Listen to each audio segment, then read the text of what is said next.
Hello everyone. This video is for those of you who are taking part in the upcoming speaking challenge. Now, if you don't know what the Coyote speaking challenge is, I'll put a link in the description below that explains everything. And if you're interested, you could sign up for the next challenge. Okay, so let's assume that you've already joined the upcoming challenge and we're getting ready to start. This is always a time where people are excited or maybe a little nervous, worried about my level of English and will I be okay in the group and who are these other people? Yeah, if you're thinking that, that's normal. I'm also excited because I don't know what stories we're going to hear, and it's fun getting to know people from different parts of the world. But before we begin, I'd like to ask you to think about how you're going to use the speaking challenge. What do you want to get from it? That's an important question to ask yourself before we begin, because people use the speaking challenge in many different ways. Now, if this is your first round of the speaking challenge, it's your first time here, of course, you'll need a few days to understand what's going on and to get a good feeling for how this all works. That's okay. That's normal. But I think after a day or two, you'll have a good enough feeling to think about how you can use this opportunity. Because after doing this a few times, I've seen that people use the speaking challenge in different ways, and they're all good. It all depends on you, how you want to use it. Some people use it to expand their vocabulary. Others use it to build their speaking confidence, just to get speaking exercise, okay? Some people use it to exercise their listening skills. Some people use it simply to get comfortable with technology and sending voice messages. That's also okay. If this is new for you, that may be you too. And others use this really more for a cultural reason so they can learn more about different cultures. And in a way, travel virtually, especially at this pandemic time. So let's do this. I'm going to go through some of the different goals that people have for the speaking challenge, and I'll say a few words and give a little advice. Let's start with expanding our vocabulary. Okay, so let's say your reason for being here is to expand your vocabulary. It's to grow the number of words that you know, to increase your vocabulary bank. Okay, that's a wonderful goal, but let's also remember that we'll be doing that all of our lives. Even for we native speakers, we are learning new vocabulary words every month. Sometimes I'm learning them every week. So we're always learning new words. So use this challenge as a sprint, okay? A little kick, a little push to your vocabulary. That's a good way to think about it. Now, we will get new vocabulary and new discussion topics every day through the videos you'll see and through the discussion questions. And some of these videos and some of these topics will be very easy for you, and some of them will be very difficult for you, because I'm planning to jump around from topic to topic to topic.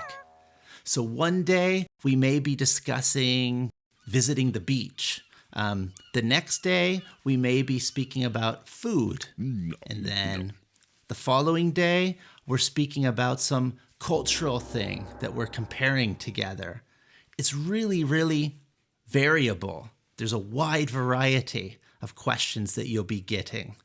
And even in your first language, some of the questions that you will see could be difficult. You may not know what to say in your first language, let alone in a second language. So this challenge is going to push you a bit into trying to say something about a wide variety of topics. Now, if you get one of those difficult topics that you don't really know much about, you may want to prepare a little bit more before you make your recording. You may want to create a little list of some vocabulary that you'll use, or 3 bullet points, 3 main points that you'll want to say. That can help you just feel more sure while you're speaking, and it can help you get the vocabulary that you need because you have it written down nearby, okay? And that's okay. That's helpful. Now I'm jumping around like this with this big variety because I want to simulate what it's like if you are sitting in an airplane or going into a restaurant for a business meeting lunch, and the person next to you just starts speaking about some random topic. That happens. And often I find with the people that I'm working with, and I've been teaching English for about 20 years, in businesses mostly, often, especially in business, people can speak about their business. They can speak about their company or their project perfectly. They know all of the vocabulary here, okay? But the moment they have to go to lunch with the international colleague, they're afraid. They get totally lost because I can't control the conversation really as much. And we go off into places of vocabulary that I am just totally ignorant in, okay? That I don't have any words about. And that can make us become very quiet, sometimes very frustrated because we can't join the conversation. It slows us down a lot because we don't know the words, right? And that's the point here of jumping from topic to topic, is that I'm trying to push your vocabulary out into these categories that we don't normally speak about, okay? Now, if your focus is on vocabulary, I'm also not interested that you learn a certain number of words each day, okay? If you want to try that, go for it. The more words you know, the better, okay? But we should always remember that our main goal here is to communicate with the person in front of us. And especially internationally, we may not want to use a very complicated option or, very specific vocabulary word because there's a very good chance that the other person doesn't know it as well if English is their second language. So watch out for that too, or at least remember that. Think about it. What is your main goal? Are you trying to learn English to speak with an American or a British person? Or are you trying to learn English to speak with the world? Okay? The more words you know, the more tools you have in your tool belt. So it's always good to know more words. But don't stress or try to memorize every really specific word. If you think, I'm never going to use this word, you probably don't need to memorize it. Something else that I think can never be said enough is, it's not important how many words you know, it's important that you know enough words to communicate your message, okay? Be selective with the words that you try to memorize in this challenge, okay? Filter them a little bit. I don't know what you need exactly, because every one of us is different at a different time in our lives, in a different place. So you will have to filter out the words that you think are important and the words that you don't think are important. And if you have questions about how to do that, I can help with that, okay? I am going to push you. I'm going to push your vocabulary as much as I can, but let's always remember to keep things in perspective. I'll always be focused on our final goal, which is getting you to communicate. It's not to pass some English test and get some piece of paper that doesn't help me when I'm communicating. It's to help you communicate with anyone, anywhere in the world. Now, maybe your main goal here is simply to exercise your speaking, is to get a little bit of English every day, spoken English every day. If you learn some new vocabulary along the way, great, cool, amazing, that's an advantage, but that may not be your main goal. If that sounds like you, what I would say is, use the challenge in the way that helps you. For some people, that may just mean taking my phone and recording a 2-minute message every day, and good, I got my speaking exercise out. For many of us, you may try that at the beginning, but you'll notice while you're speaking, I didn't like that mistake. I don't like this word, or I sounded funny in that sentence. You may think that, okay? So you stop and you start re-recording. And then you do this 5, 6, 7, 8, 10 times, okay? That actually is good exercise for you, okay? But don't stress that you need to be so perfect. Nobody here is going to be perfect. I'm going to be speaking spontaneously, not reading a script or something. So even myself, though I'm an English teacher and a native speaker, I could make a mistake here or there because I'm just speaking off the cuff, spontaneously. So let's not stress too much about that. You should know that if I hear a big mistake, a funny mistake, or something really confusing, something that makes everyone laugh or something like that, no one will laugh at you, but if that happens, I'll point it out. I'm going to say, oh, look, here's this little mistake in the feedback. I hear mistakes like that every day. It's actually one of the best ways that we can learn, okay? And by doing this exercise, you're opening yourself up. You're making yourself a little vulnerable, I know, but you're opening yourself up to that, and that's where we get improvement. If you want to record many messages and choose the best one, do it. If you just want to be spontaneous, be spontaneous. Some people from the other challenges, I know they actually wrote out everything they wanted to say. And if that makes you feel more sure of yourself, especially at the beginning, and you have time, feel free to do that. I mean, that's another added advantage. It's giving you something to write about every day. So you could try to write things down, maybe just pieces or maybe everything, and then read it. But over the time, over the days, I would suggest that you try to do it spontaneously at least a few times. So you get a little feeling of how that is.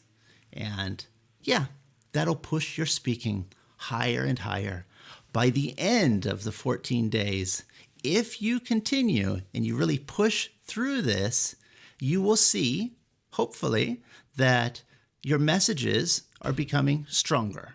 They're becoming clearer, becoming a little better. I would suggest that you record how many times you took to make a message. Write it down. So if on day 1 you made 6 recordings and you erased them all and you sent us number 7, write down somewhere day 1, 7, maybe. Okay? And do that each day. And let's see if by the end of the challenge, you're making less attempts, okay? Maybe you've brought that down to 4 instead of 7. So you're getting a little bit better and maybe a little more comfortable speaking and more comfortable with the group. So this will calm down. Note that down. It's good for you to see that it's getting better. It's getting shorter. I'm not going to say which way is better. So don't ask me that question. If you should be spontaneous, if you should make notes, if you should write it all down, because that depends on you. We're all at different points. It really depends on what your goals are and how much time you have. So use this challenge as you want. I'm here to help you, but I can't tell you what's the best way for you. You need to test that out. Try it and see what you think is the best. Something else. Save your messages. You don't have to listen to them. I don't suggest listening to them right away, but save your messages. Save them.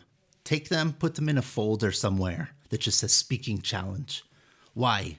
Because this is really interesting to have, to save in the long run. In 1 year, in 2 years, in 5 years, it will be very interesting to listen back to your message from 5 years before and see where your English was at that point in time.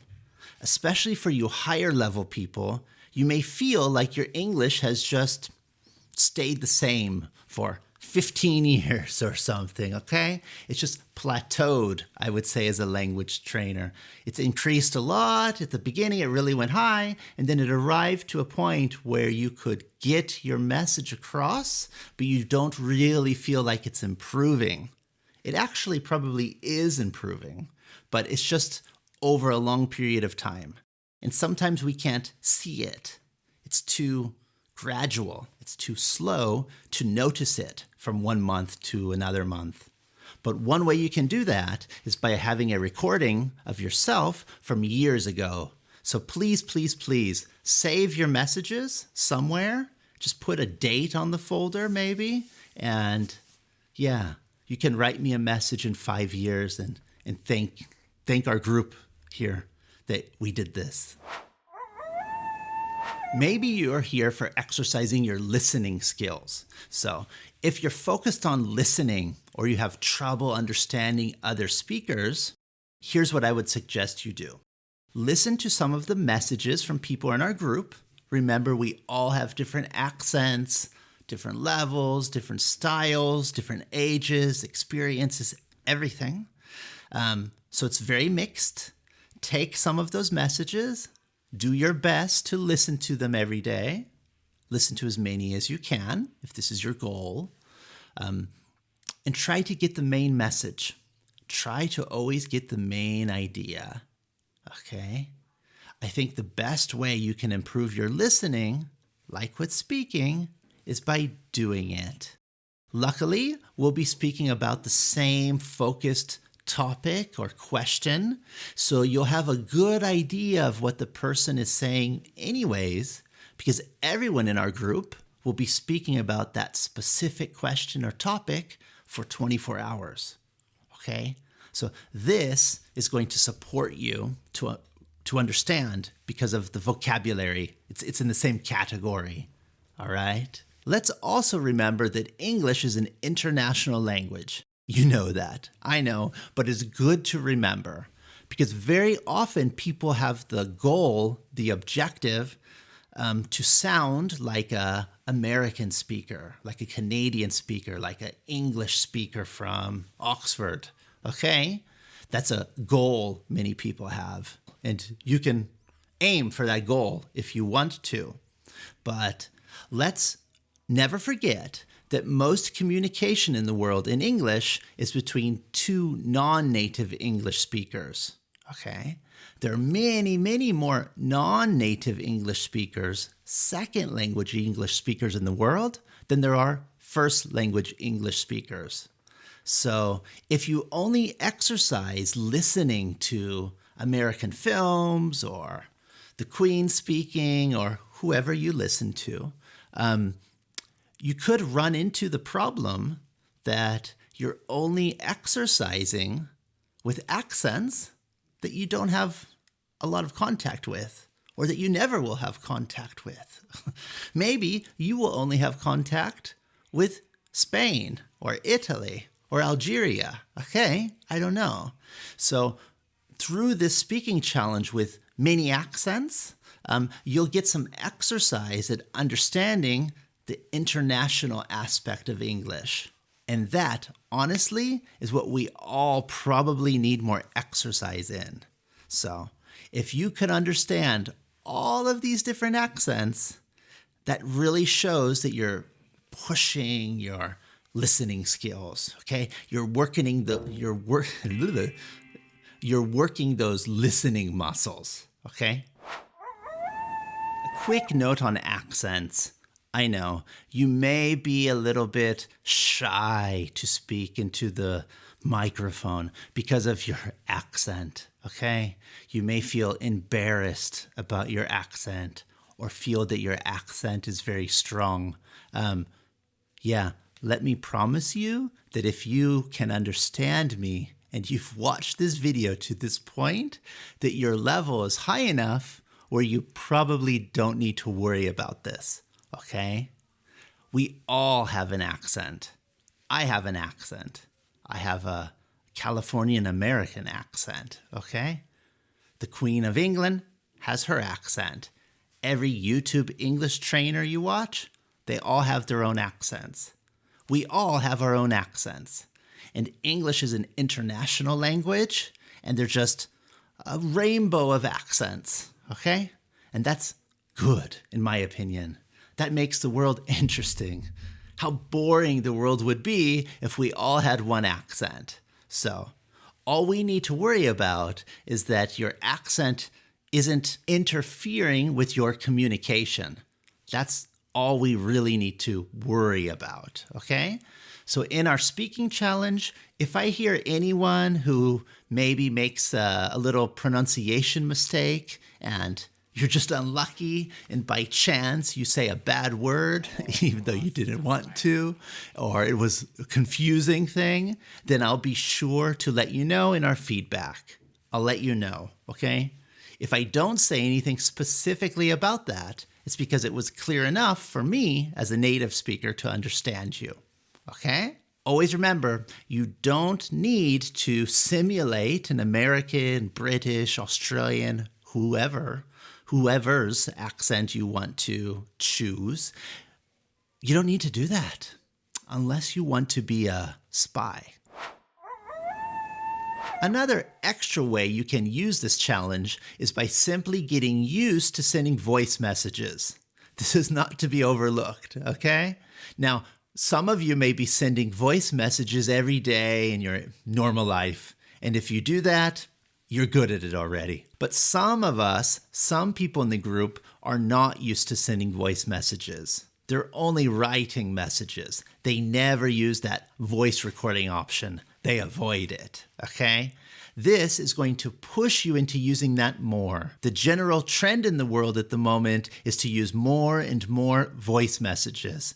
So this is going to push you in that direction as well. It may be something that you'll use more and more in your first language as well. I promise that if you're new to making voice recordings, the first one is going to feel a little strange, but by number 14, or if you continue further in the future, it's really going to be a normal, everyday habit. I'm also putting a time limit on our messages because I want us to exercise being succinct, okay? Some of you may have stories you want to share that go on for 10 or 15 minutes. I mean, I'm sure they're wonderful, beautiful stories. And if we meet one day, you can share them, okay? But it's just not practical in our group to have so many long messages. So I'm limiting it so that you can listen to more messages, but also because this makes you plan out your message a little bit more. It makes you be a little bit more succinct, okay? To summarize things a little. And honestly, that's also good exercise for all of us to do. It's good exercise for me to do as well. One of the cool side effects that I've tried to build into this whole speaking challenge structure is learning about culture. It's a very interesting thing to sit down with 15 people from around the world and compare our countries, our cultures, our laws, our traditions, and everything like that. Sometimes these differences are very minimal and just funny, and sometimes they're really, really deep and important. The more you know about another culture, the easier it will be for you to communicate with someone from that culture. So if you're interested in this whole intercultural aspect of things, be sure to choose the question from the daily list of questions that has more to do with culture. I'll always try to add at least one question to the list that's going down this road. The more you share and speak about your own culture, most likely, the more the others are going to share about it as well. And just explaining things from your own culture is also really good exercise because it's something you have to do when you're traveling internationally. Please always be respectful and remember that we're all coming from different points of view and different perspectives. That's one of the advantages of speaking an international language, right? It's probably one of the reasons why you're learning English as well, because you can communicate with almost anyone in the world. So let's take advantage of that. Okay, I think that's it. I look forward to speaking with you and listening to your messages in our group. Remember, I'll be giving the feedback once every evening, so I'll listen to the messages and I'll summarize the bigger mistakes I hear through the day. And yeah, I look forward to hearing all of your stories and learning about where you're from and learning about the world. Remember, through all your messages, focus on the most important thing, communication first, always.